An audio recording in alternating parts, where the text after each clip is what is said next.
Why are cities important? And why should we care about getting city regions right? Watch the Urban Queue to know what it takes to shape a city that works for all.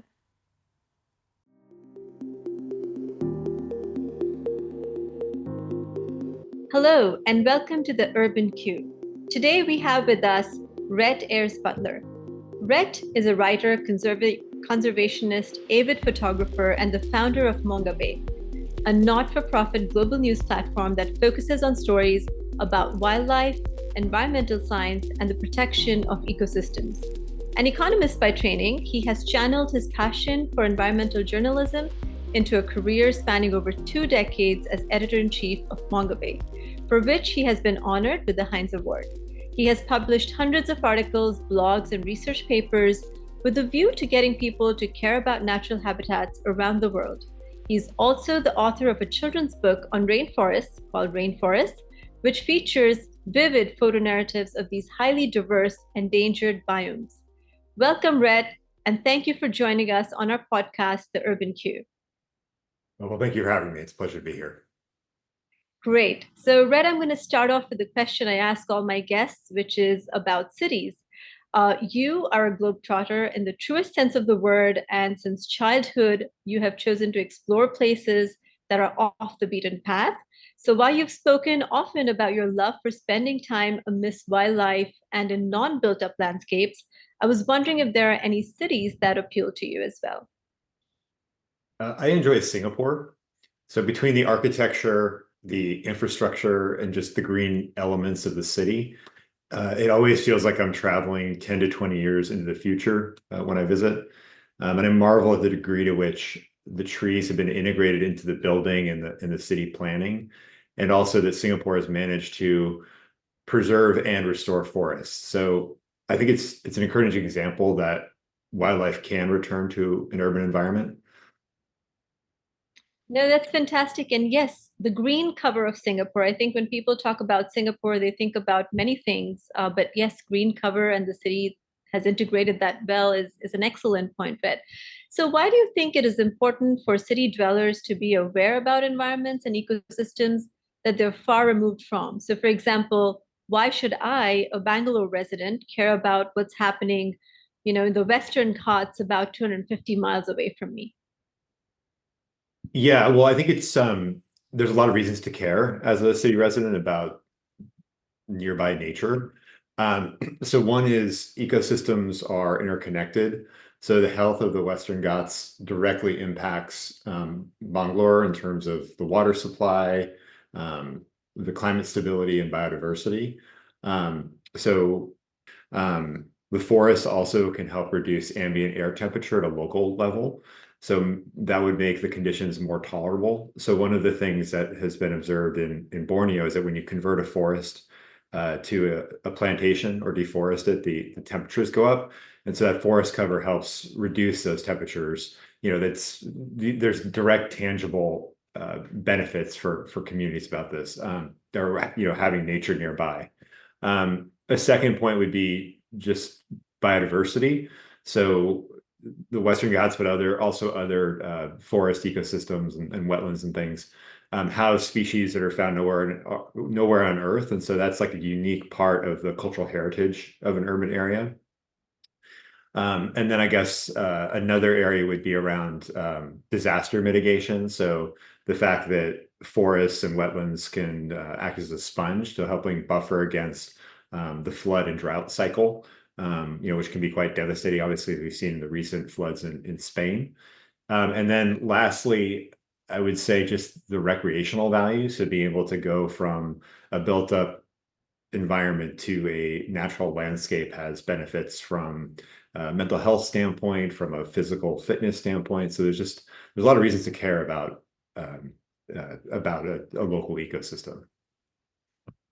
No, those are such important points, Red. So right from, basically the interconnectedness of ecosystems and how far those can extend all the way to the direct and indirect impacts of these ecosystems on sort of urban areas to biodiversity as part of being cultural heritage, which is very interesting. and disaster mitigation and recreational values of these ecosystems on the urban area. So great points, Red. And I think this kind of leads me to my next question, which is, you founded one of the world's foremost environmental news platforms, which is published in 40 languages with contributors from about 80 countries. So what inspired you to create Mongabay, and what do you hope to achieve through this platform? So I was inspired to create Mongabay really through experiences in my childhood. So I've always had a great interest in wildlife, especially reptiles and amphibians. And I had the great fortune of having an opportunity to travel when I was a child because my mom was a travel agent. And so we would go to, we go to all different places, but I especially appreciated areas of natural beauty. And as I grew older, really wanted to go to the rainforest. And so when I was 12, I went to Ecuador, had an amazing experience there. And then that forest is eventually affected by an oil spill. And so that's what moved me from someone who appreciated wildlife to someone who started to track environmental issues in the press. And the thing that actually moved me to action was I was in Borneo, and the forest I visited was subsequently destroyed. And so that led me to write a book about rainforests. And so instead of publishing that book, I decided to put the text online so people could read it for free. And that was really the birth of Mongabay. Eventually, I created a news section of Mongabay, and that's what the site is best known for now. And so it just kind of is scaled up from them. In terms of what we hope to achieve, so Mongabay isn't necessarily trying to be a mass market publication. We're trying to reach key decision makers. So that would be people who are in government agencies that manage natural resources, or journalists, or academia, or conservation scientists, or the private sector that may be thinking about how to source commodities or how to invest responsibly. The way we cut across those silos is by writing in a general interest format. So that's how we end up with a larger audience. But it's really helping connect the importance of nature, ecosystems and species, to our everyday lives, and why they're important to steward and restore. No, and it's very interesting because I think this probably all played out at an age when, you were very impressionable. So the fact that Mongabay and your need to tell the story about Borneo and, that whole landscape just vanishing, emerged from this experience that you had. That's interesting. I think, and that's sort of the experiences of, many people living in cities these days, where, we have this paradox playing out where we want our cities to be livable, we want them to be green, we want to have clean air, clean water. And yet, so many of the things that we do on our day to day basis are counter to that aspiration. And there's this notion that we cannot have it all. So we cannot pursue economic growth while conserving our natural environment. And which is why we often choose development, even if it comes at the cost of the environment. So is it truly an either or situation? What do you think? Yeah, I don't believe it's an either or situation. I think it is possible and often beneficial to pursue both economic growth and environmental conservation, especially in an urban context where thoughtful planning can actually make a big difference in balancing development with sustainability. Um, I always have an issue with development because it's always thought of as being a good thing. So I think of it as being conversion, like conversion of a natural system to a different type of system. But I think, fundamentally, if we can rethink economic growth through a lens of green growth, cities can achieve both prosperity, but also environmental stewardship. And so I think this is a real thing, and we've seen it in places before. So this can happen through, careful urban planning and green infrastructure. Um, and I mean, so for example, energy efficient buildings, green rooftops, green, hard landscapes, public transportation systems. Um, Investments in these areas can also catalyze entire industries, so creating jobs, stimulating innovation, attracting businesses. And so we've seen like this premium for buildings that are LEED certified, or considered green. People are willing to pay to live in those places because they're pleasant to be in. You could argue better health outcomes for workers who are actually in the building. So I think that those are all important, but I think there's also examples out there where this is actually happening. So again, I cited Singapore. I think that's a good example. I think Copenhagen, Oslo. And so these are cities where prioritizing green infrastructure is something that's important these days. And also sort of the policy framework that supports green infrastructure. And so it's turning these urban centers, which may have once been very gray and all concrete, into places that are more livable and but also prosperous. And so it improves quality of life, but also boosts the appeal from an economic standpoint because people actually want to live there. And so again, I don't think it's an either or. I think it's an opportunity to redefine, what growth is. So this would be growth that respects natural limits and considers the long-term impacts on people and ecosystems. And that's good to hear, Rhett, because I think, there are two issues here. The first one being that sometimes we just don't have enough evidence to show. I mean, intuitively, we know that these environments are better, but we sometimes don't have the hard evidence to show that these environments are better and how. And sometimes we also have the evidence, but we don't have ways to communicate in the right language or with the right kind of incentives that would appeal to stakeholders that we are talking about, and how to make that happen. So as a communicator and through Mongabay, you've reached a very wide variety of audience, including decision makers, like you said, and people who have the power and the means to invest in change.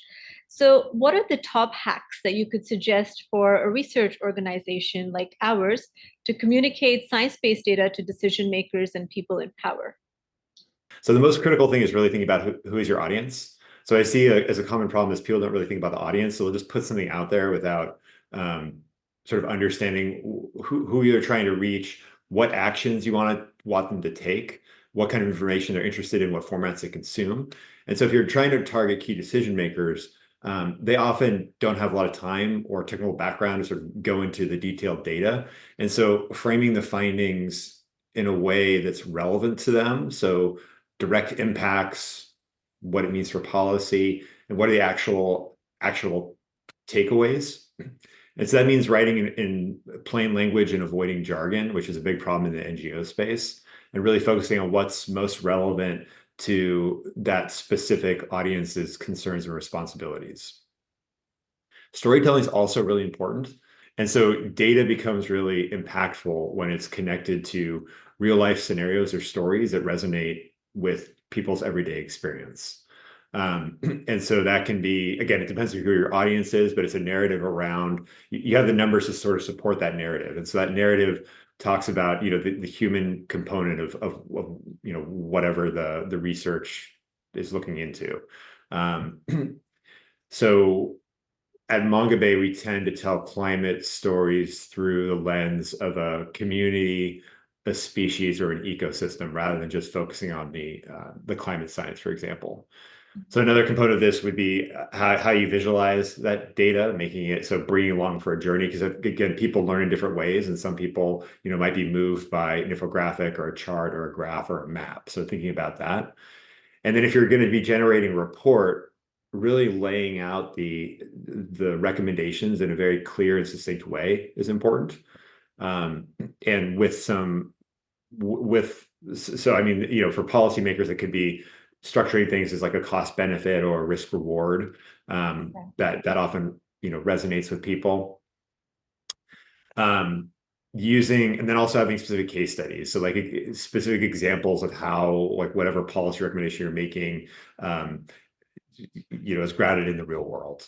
I mean, I guess you also have to always think about how you're actually going to distribute this message. So whether that's across multiple platforms. So if you're thinking like this is going to policymakers, that's like one defined audience, but they consume information in different ways. So you may put out a report, but then also having easily digestible pieces that you could put out on social media platforms, like LinkedIn, which are much shorter, to reach those same people, to like catch their eye and bring them to whatever research you're trying to convey. But let's talk about another audience that you cater to very well, children, and through a portal that I love called Mongabay Kids. And these days, unfortunately, I find that many young people are worried about their future and the future of the planet, what their life outcomes are going to be like. They're quite aware of what's going on in the world, and they feel a sense of powerlessness. So, how can one frame narratives on climate or the environment in a way that is not anxiety inducing and gives hope and a sense of agency to the younger generation? Yeah, this is a big problem. So first, I would say highlighting positive change and progress. So showing that progress is occurring in some areas. So at Mongabay, we like to I mean, some of our most popular stories are actually around wildlife recovery, reforestation, ecosystem restoration. So they actually show that environmental efforts, but also policies can make a real difference. And so those are, concrete examples you want to offer people. I mean, it's kind of in that same vein is looking at solutions and innovation. So, we have a problem, but what are ways to solve that problem? And so we're trying to do more solutions journalism where you can still talk about the problem is, but then you're framing it in the way of, this is the thing we need to solve, and here are different ways that people are trying to do that. And so it gives people more of a sense of agency that they can actually do something. I think also like in terms of climate, it's such a big issue. So thinking about climate action as really a collective journey. So every single person can make a difference, but then if it make a difference in some way, they can make some contribution, but as a whole, it can contribute to addressing this major problem that's bigger than any one of us. I think also offering people tangible actions supports agency. So these are things that you can do in your everyday life that can make a difference. And so it helps people feel better about contributing towards solutions.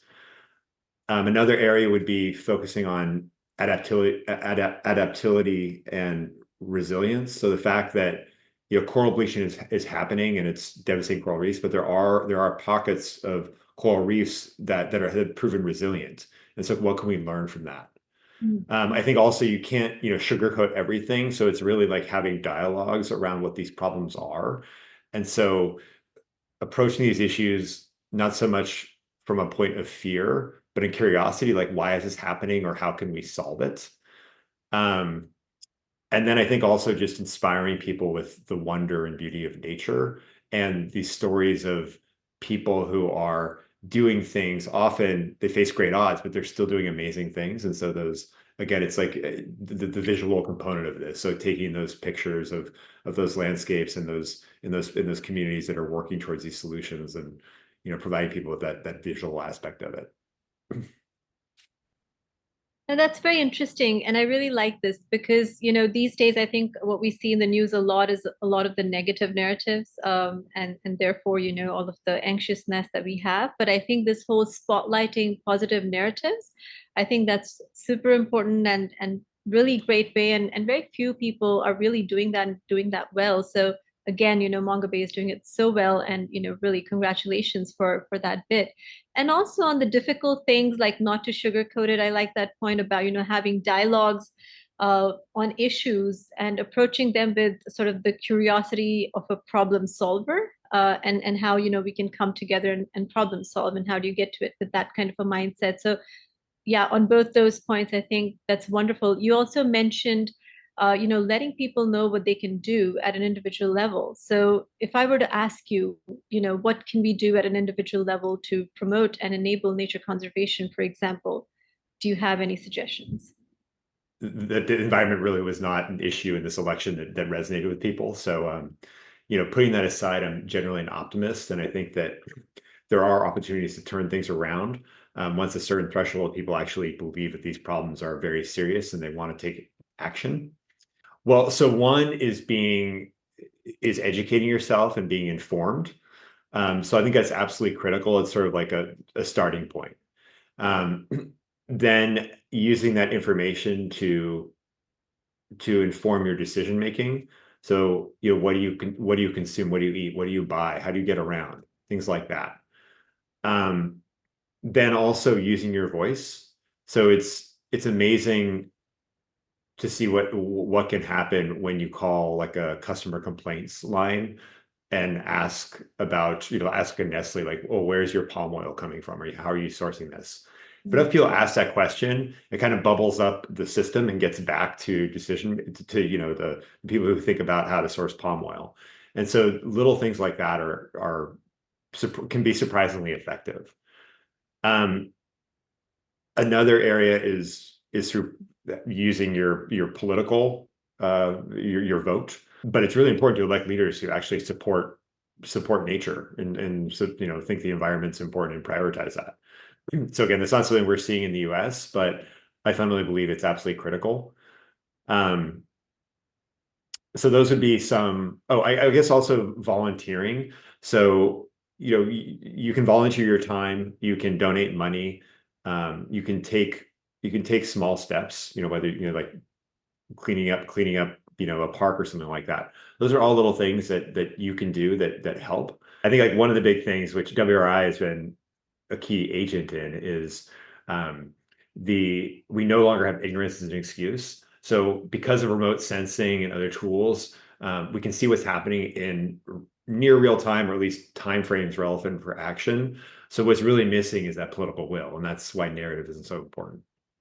So, Rhett, that's great. And I think, coming to my last question, really, your work on the environment encompasses so many different lenses. And, you've spotlighted lesser known species, cultures, indigenous cultures who are doing their bit for the environment, like you just mentioned.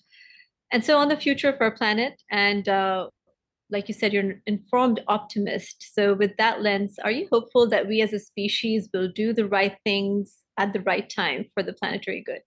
When people recognize the value, or recognize the seriousness of the problem, of what it means for us as a species, that there will be a shift to try to address these issues. So again, I am an optimist, but it's like it's like 3 steps forward, 2 steps back. So it kind of goes. You have setbacks for sure, and so I'd like to think that people will prioritize these issues on timeframes that are actually relevant for solving them. I guess it's like the time frame that's more questionable, but a lot of decisions in the world are driven by economics, and so if people either recognize the cost as being sort of the cost of inaction as being very too high, that can spur be an impetus for taking critical steps. The other opportunity is like if people think they can make money from solving the problem. So I guess it's kind of cynical because it is a very narrow lens. But I think the reality is that's how the world works now. And so really thinking about the economics of these issues will be what eventually sort of tips the scale towards action and solving the climate crisis. That's very interesting. There's then one super last question that I have to ask you based on what you just said. So you said, we'll have to eventually make the economic case for all of this. Um, and there's debates on both sides of that, right? Should environment be priced? Should it not? Should economics be our only motivation to take action? What do you think? I know we live in a certain type of a, economic sort of framing and worldview that we all currently have. So what do you think, that should environment be priced or not, or what is the right thing to do? Well, I mean, I personally think that you need to have many more many more ways of looking at things besides the economic value. The context is how are decisions made in the world today, and how can you actually affect change? And so that's always a factor in thinking about these issues. And my feeling is that the primary way that businesses, governments, even like multiple, development agencies think about these things are in economic terms. And so pricing nature is one signal that you can send to those decision makers. And so we're able to better understand the actual economic value that healthy and productive ecosystems have. It can reach those audiences and affect decision making. And then everything else is kind of layered on top of that. So whether it's recreational value or spiritual value, or the rights of nature, all really important, but they tend not to actually cause decision makers to change their behavior. So they're like icing on the cake, I guess is the way I would think about it. So, Red, on that, positive, optimistic, but pragmatic note, Thank you so much for talking to us. This was a fantastic conversation. The work that you're doing is so deeply important, especially in the times that we're living in now, and not just in the U.S. but across the world. This is super important. We really need to make environmental sustainability a central agenda for everyone, for decision makers, for people, for citizens, for businesses. And the fantastic work that you're doing around this is commendable. So more power to you, Rhett, and keep up the good work. Thank you so much for speaking to us, and I look forward to being in touch. Great. Well, thank you for having me.